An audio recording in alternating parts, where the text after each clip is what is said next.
Welcome to Low Key PD. In this video, we're going to explore how to share your Google Drawings with other users.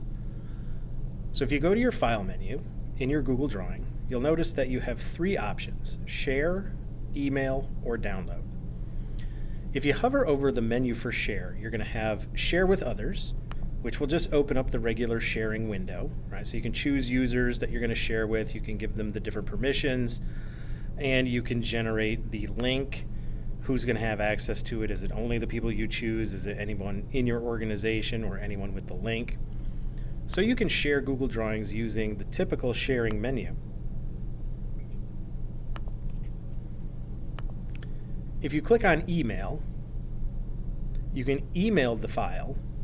So you can send it like as an attachment, or you can just email the collaborators to let them know that something has changed. You can download the file in a number of different formats. PDF, I think we all know what a PDF is, JPEGs, which is an image file, PNGs, which is an image file, and then the last one, scalable vector graphics. It's an image file format that we don't often use, but SVG files are web friendlier than others. They tend to scale better because of the way that the information in the image is defined. So if it's going to be used on the web, or you're going to be resizing it a lot in different formats for different documents and things like that, you might want to choose scalable vector graphic. Or, and this is a little bit different, under Share, you can click on Publish to Web. And if you click on Publish to Web, you're going to have two options. All right, you can either publish a link to the document, or you can embed the document.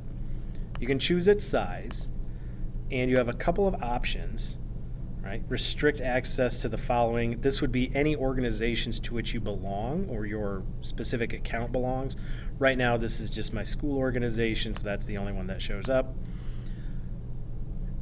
When you click on Publish, you're going to have to confirm, are you sure you want to publish this selection? Sure.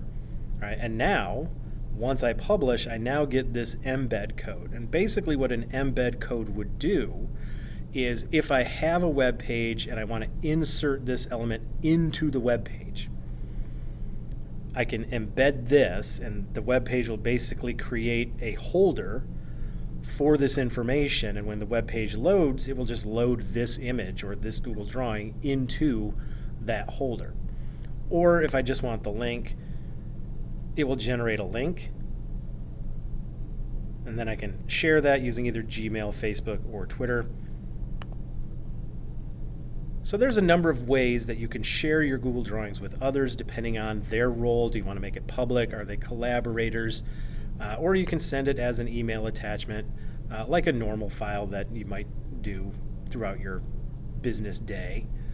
But there's a lot of different ways that you can share your Google Drawing work with collaborators or other users, and most of that is accessible from the File menu. Again, if you want to share it, you can always use the share button in the upper right-hand corner. That would also work. But a lot of this can be done from the menus in Google Drawings.